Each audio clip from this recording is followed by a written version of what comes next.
Does your child have a 504 plan? Then you've come to the right place. If they have a 504 or they need one, then you gotta know your rights. Take a deep breath.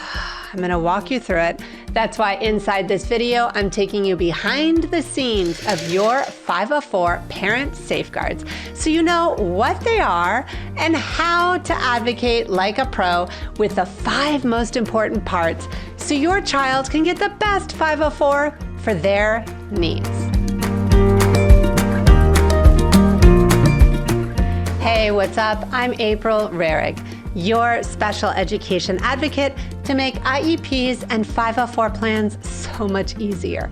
If you're new here, go ahead and click on that subscribe button to get more videos like this in your inbox, and check us out on Instagram at RiseEdAdvocacy. Before we talk about your parent 504 safeguards, we first need to back it up a minute and talk about the basics. Specifically, what is Section 504? Section 504 was enacted by U.S. Congress, and it's a civil rights statute. What am I saying? I'm saying that a 504 plan is going to be very different from an IEP because it has different rules and policies and provisions that are regulated under Section 504. There's actually 5 parts just inside the 504 when it comes to a 504 plan definition. That's exactly why I want you to check out my entire playlist that clarifies what is a 504 and how you can prepare for your child's next 504 meeting so you have all the tools that you need right now. Grab that link in the description box below. So now you know what is a 504 plan. Let's dive into why you're watching this video. Specifically, what are those 504 safeguards? Make sure to keep watching into the very end because I'm going to give you a ton of my tips and resources so you can advocate like a pro. So we're talking about 504 safeguards, right?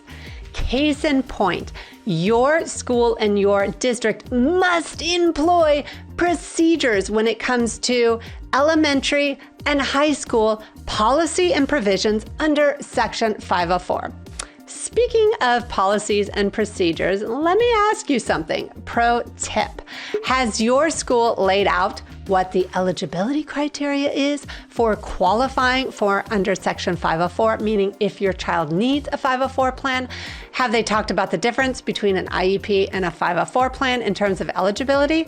Probably not. That's exactly why I want you to check out my first free guide that compares the eligibility criteria side by side. So you have everything that you need to advocate like a pro. Grab that link in the description box below. So now you know you have rights under Section 504, which is exactly why you're watching this video. So let's dig in. The first safeguard and the most important one that I think for families that they really need to know, because so many times you don't get informed, is that as parents, you have the right to be informed in writing. Seems like it's totally straightforward, but actually it totally doesn't happen all the time. What am I saying? Pro tip. I'm saying that you have the right to be fully informed of what is happening with your child's 504 plan in writing. This is talking about written notification, folks. What am I saying? I'm saying that Section 504 is actually silent when it comes to understanding what your 504 plan is going to look like in terms of specifics. However, you are supposed to be getting notice. What does this look like? This looks like when your child has a 504, you need to be getting a copy and it needs to be in writing. Also, if there's going to be changes to the 504 or if they're making a significant change in placement, more about this later. Pro tip, all of this needs to be writing and you need to be given written notification. It's one of the most powerful safeguards that you can have as a parent. There's something else I want to tell you.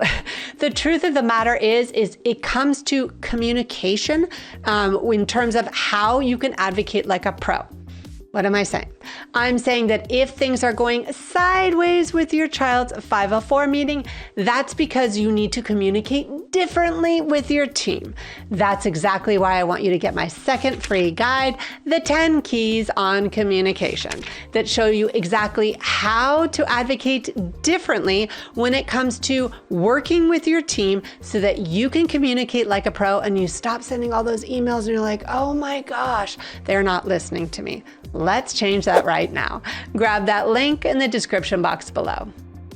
So now you know that you have the right as your first safeguard to request for written notification, meaning you need to get things in writing. This brings us to your second safeguard, your right to request your child's educational records. What am I saying? I'm saying as parents, you have the right to request for your child's educational file so you can review it. This includes things like report cards, transcripts, your child's discipline file, suspensions. You also have the right to review how your child is doing if they're getting interventions such as MTSS, RTI, all of those things you are able to get access to, including if your child has a 504 plan, you get a copy, like I said earlier. Also, if your child has a functional behavior assessment, also known as an FBA, or what's called a behavior intervention plan or a BIP, you can get a BIP or an FBA in Section 504 if your child has a 504 plan. Did you know that? All of that you have the right to access or request.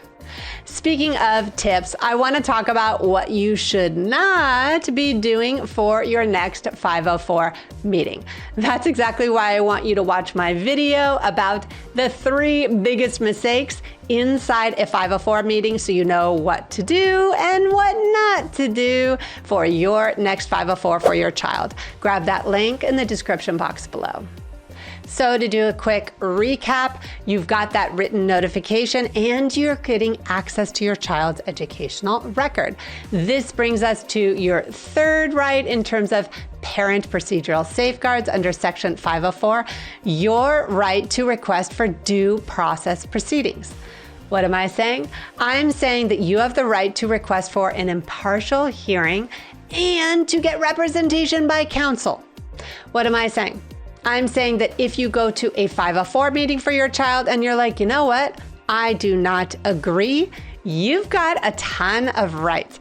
That's exactly why I want you to check out this video that talks about what to do if your school says no, because if they say no and there's something in the 504 plan that you don't like for your child, or you want to disagree or request for counsel or all the things I've already talked about, you've got a ton of safeguards in there so you don't just have to take it or leave it.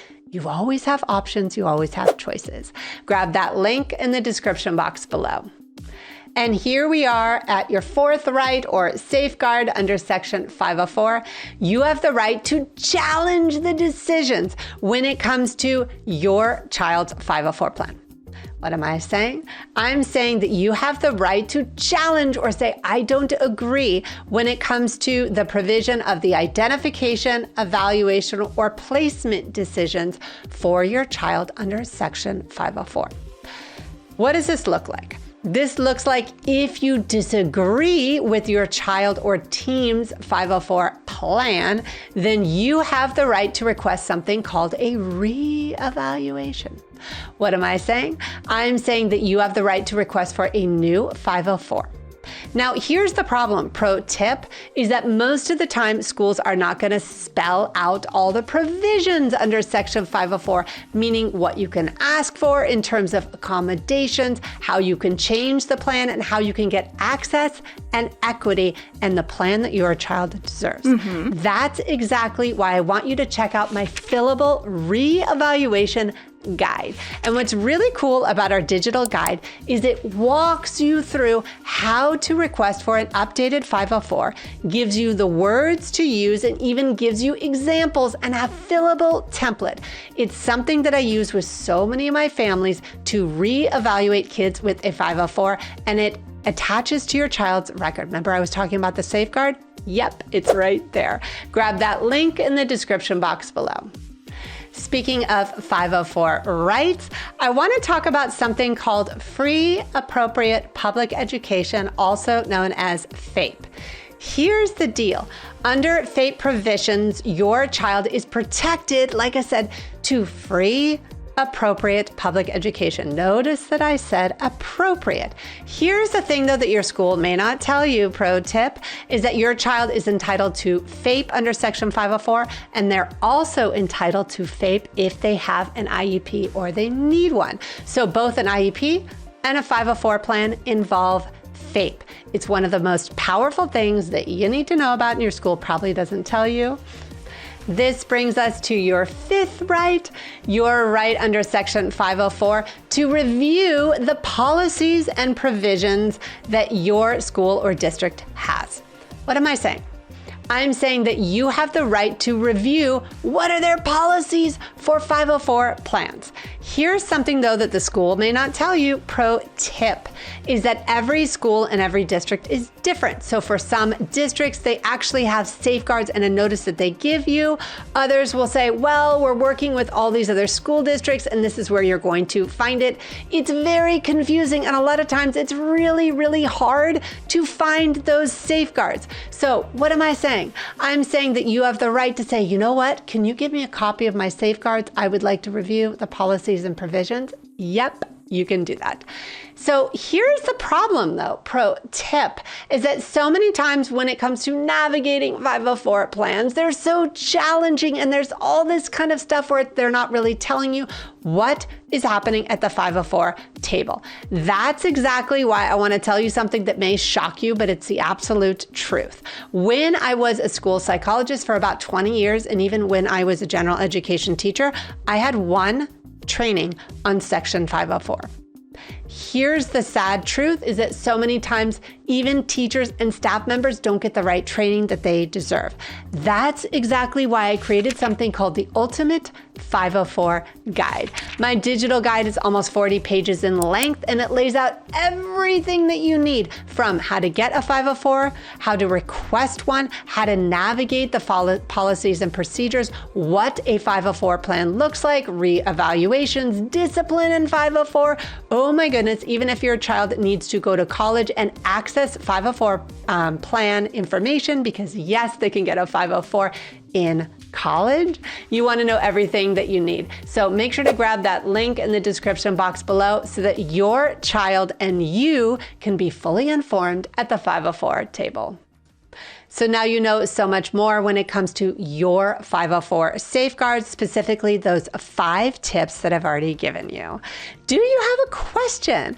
Put it in the link in the description box below. You want me to do more videos or expand on more what I've talked about? Yep, put it there too.